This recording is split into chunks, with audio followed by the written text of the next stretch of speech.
আসসালামু আলাইকুম ভিউয়ার্স, আপনাদের সবাইকে রিকোয়েস্ট করছি প্লিজ এই ভিডিওটা সম্পূর্ণ দেখবেন না টেনে। ফায়ারম্যান সোহেল রানা মারা গেছে। ইন্না লিল্লাহি ওয়া ইন্না ইলাইহি রাজিউন। আপনারা অনেকেই এই ফায়ারম্যান সোহেল রানাকে চিনেন না। আমি আজকে একে চিনাবো, কী কাজ করেছিল সেটা আপনাদের জানানোর বা বোঝানোর চেষ্টা করব। আপনারা সবাই বনানীর এফআর টাওয়ারের ভয়াবহ অগ্নিকাণ্ড সম্পর্কে অবগত আছেন।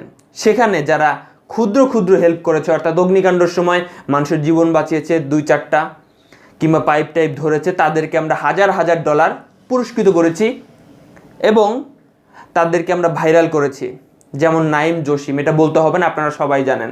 কিন্তু আপনাদের কি ভুললে চলবে যে কোনো জায়গায় যখন আগুন লাগে সে আগুন নিভানোর জন্য সবচেয়ে বড় অবদান রাখে কারা? ফায়ার সার্ভিসের কর্মীরা। হ্যাঁ দর্শক, যেদিন বনানীর এফআর টাওয়ারে আগুন লাগে সেই দিন এই ফায়ারম্যান সোহেল রানা সেখানে ছিল, আগুন নেভানোর জন্য, মানুষের জীবন বাঁচানোর জন্য।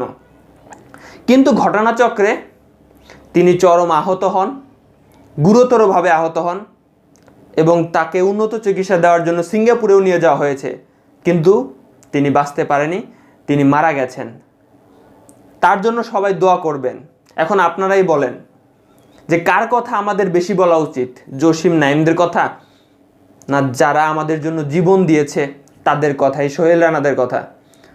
তাই আমি থাকতে পারলাম না, ভিডিওটা বানাইতে বাধ্য হলাম। আমি দেখেছি বিভিন্ন সংবাদ মাধ্যমে সোহেল রানার ফ্যামিলি, অর্থাৎ সোহেল রানা খুবই গরিব ফ্যামিলির ছেলে, তার ফ্যামিলিতে একমাত্র অবলম্বন ছিল এই সোহেল রানা। ইনি উপার্জন করে তার ফ্যামিলিকে চালায়, তার ভাই বোনদের পড়াশোনা করায়। এই সোহেল রানা এখন মারা গেছে, এর ফ্যামিলির কি হবে? আপনাদের আমি দেখছি না একজনকেও যে ফেসবুকে পোস্ট করতেছেন, শোক প্রকাশ করতেছেন কিংবা তার ফ্যামিলি সম্পর্কে কথা বলছেন, একজনকে আমি এই বিষয়টা দেখছি না। খুবই দুঃখজনক ব্যাপার।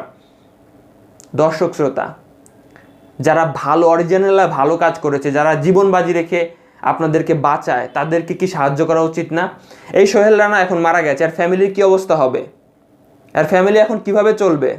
তার ফ্যামিলিকে কি সাহায্য করা দরকার না? আসুন আমরা সবাই মিলে ফেসবুকে পোস্ট করি, শেয়ার করি। সরকার যাতে এদের সাথে থাকে বা সরকার যেন এদেরকে সাহায্য করে, এদের ফ্যামিলিকে দেখে। আমি কি কোনো ভুল কথা বললাম? আপনারাই কমেন্ট বক্সে জানাবেন দর্শক। আর হ্যাঁ, আমি আবারও বলছি, সোহেল রানাকে বা সোহেল রানার জন্য আপনারা দোয়া করবেন, তিনি যেন জান্নাতবাসী হয়। ভালো থাকবেন, সুস্থ থাকবেন, দেখা হবে অন্য কোনো নতুন ভিডিওতে।